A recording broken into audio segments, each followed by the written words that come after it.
What's going on, Nerd Army guys? Welcome to the newest episode of Exploring Comics. Today, guys, we're going to do a little bit different of a video here on Exploring Comics. Today, we are going to do my top 5 superheroes that became supervillains. All right, guys, so let's get right into the first one. Now, before I start, guys, I just do want to tell you that this is not a list anywhere specific. This is just my list of my favorite supervillains that were originally superheroes. I'm going to start today's list off with Superboy Prime. Now, Superboy Prime is actually a Superboy from an alternate universe. Technically, he's a Superboy from our physical universe, like here and now. And he got first introduced during Crisis on Infinite Earths. By the end of Crisis on Infinite Earths, Superboy, along with Alexander Luthor from Earth 3, and Lois Lane and Clark Kent from Earth 2, were sequestered in a pocket realm. Now, the power and strength and everything that came with being Superboy was just too much for the young man to bear. He kind of acted like an immature little brat trying to get his way and getting pissed when it didn't happen the way he wanted it to, instead of being able to hold his composure and be a good person. Now, the time alone with Alexander Luthor actually helped him manipulate Superboy into becoming an evil person. So basically, Superboy went evil. Like, really evil. And what I mean by that, literally came back, killed the mainstream continuity Superboy, just dead, killed that fool, dead, and then nearly wrecked the entire multiverse. Like, I literally mean he almost brought everything down. Crazy. Everywhere that he went, he left a wake of destruction and dismay. And in doing so, this would lead him to eventually join the Sinestro Corps. Yes, he became a Lantern of Fear. But in the end, he was defeated and trapped inside the Source Wall at the edge of the universe by the Titans, bringing badass Superboy to a halt. Okay, guys, the next guy on my list is going to be Cyclops. Now, everyone thinks of Cyclops and they think the Boy Scout, perfect mutant, great leader of the X-Men, and they're right. That's how he is, and that's how he was most of the time. But there was times where Cyclops lost it and just went off the deep end. The one that I'm going to talk about mainly is going to be when Cyclops himself took in the Phoenix Force. Now, when he took in the Phoenix Force, it changed him completely and gave him basically unlimited cosmic power. And Cyclops actually killed Professor Xavier himself, and he just completely remade the world into a totalitarian state. Really fucked up, Scott.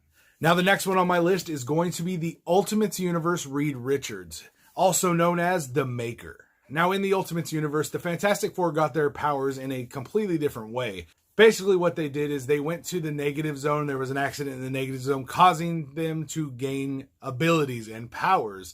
And they weren't all brothers and sisters and friends and stuff like that. And they were actually all young adults. So they were a lot younger when they got their powers. So as they got their powers, things were really cool for a while. It was just like it was in the good old Fantastic Four days. Everything was super heroic and everyone was having a great time.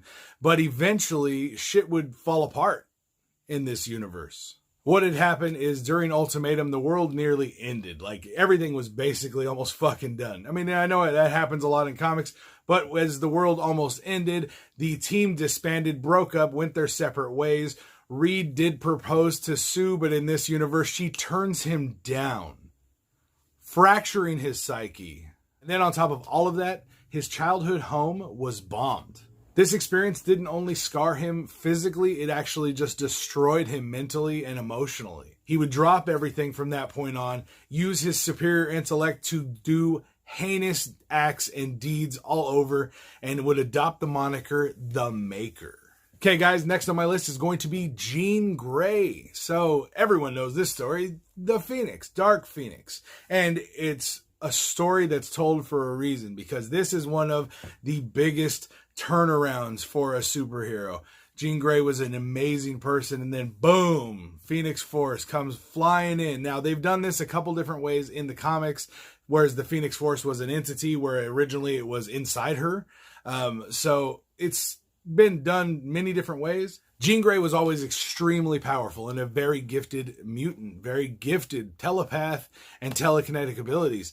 When Jean Grey would eventually become the Phoenix, she would become damn near omnipotent. Basically, she had almost unlimited cosmic powers. And that, guys, that's like above everyone else, like for real. Now, when she became Dark Phoenix and lost complete control, she actually destroyed an entire star system and threatened the entire universe. So the X-Men did what they had to try to stop her. But ultimately, Jean gained control, having her full consciousness, her normal personality come through, and she just saw what destruction and devastation she had done, and she ended it herself. So Jean died. But she would come back because comics. But when she came back this time, it turns out when she took herself out and she fell to the ocean, she had actually just been cocooned by the psychic abilities. Yes, kind of what happens in X2.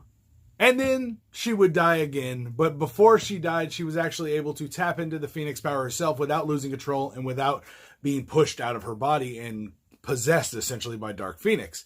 So she is a badass. She did some crazy, horrible things, destroying a star system with God knows how many freaking life forms were in that star system. But yeah. All right, guys, last one on my list is going to be Hal Jordan, the Green Lantern. Now, personally, Hal Jordan is one of my favorite heroes of all time. I even have the Green Lantern oath tattooed on my shin. And the story of where Hal Jordan becomes Parallax is one of my favorites. So let's just run through it. Hal Jordan would arrive back on Earth after a mission to discover Mongol and Cyborg Superman had destroyed the entire lot of Coast City to install a motor on the world so they can turn the globe itself into a battle world and drive it around the universe fighting everyone else. And so Hal lost his shit with the help of Superman himself. Hal and Superman would subdue Mongol and Cyborg Superman. Hal, with this destroyed notion, knowing that his entire family is gone, his father's been killed, his girlfriend Carol is dead, he is just broken and Hal's destroyed. So he tries to summon all the power in his ring and will the city back to life. Structures start popping up. People start popping up. And then, poof, a Guardian appears in front of Hal and he tells him, Hal Jordan, you were a report to Oa. You have broke one of your oaths for your power ring and you used it for personal gain. You were being stripped of your ring. So he's like, shit, I can go to Oa and absorb the whole power battery. I'll have enough power to bring everyone back. And so he starts heading to Oa.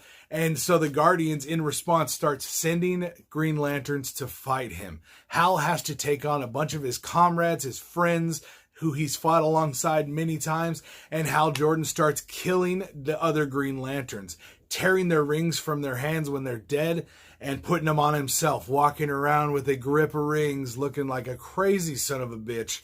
And then the Guardians are desperate, so they send Kilowog down there. Now, Kilowog is one of Hal's best friends in the Corps, and Kilowog goes down and tries to convince Hal to stop and tries to fight him off, but Hal Jordan has too much power at this point and just obliterates Kilowog with one blast, leaving an ashy corpse left right there. Now, that was rough, but let's top it off with some more cherries on the sundae, guys. So the Guardians, even more desperate, go into the power battery where there are multiple things stored that we know of, but they do release Sinestro, who's trapped in the power battery, and gives him a Green Lantern ring and says, go fight off Hal Jordan.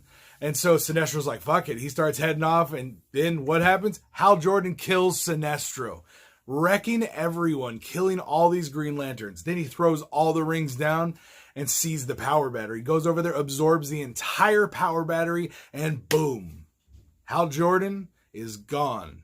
You can call me Parallax. So yes, Parallax is there. Now, Parallax would go on to be an extremely powerful Justice League villain. Even one of my favorite images of Parallax's arrivals when he first shows up in front of the Justice League, and he just pimp slaps Superman to the floor, guys. I mean, and the rest of the Justice League is around him just like, oh, shit. So Hal Jordan becomes Parallax. Parallax, in my opinion, is one of the best villains that originally started as a hero. So Parallax is actually the entity of fear that was also trapped inside the power battery, which is possessing Hal. But that, nonetheless, he is extremely powerful, strong, and just savage. So, guys, let me know your thoughts on my top 5 heroes that became villains, and if you have any other ones that you'd like to suggest or you'd like to put your own list, put them down in the comments below. Let me know your guys' thoughts. I'd love to hear them. Love to talk to you guys about this. I had a lot of fun writing this one, guys. So let me know your thoughts in the comments below, and I will see you guys next time right here on Nerds Morais for another episode of Exploring Comics. All right, guys. Peace out.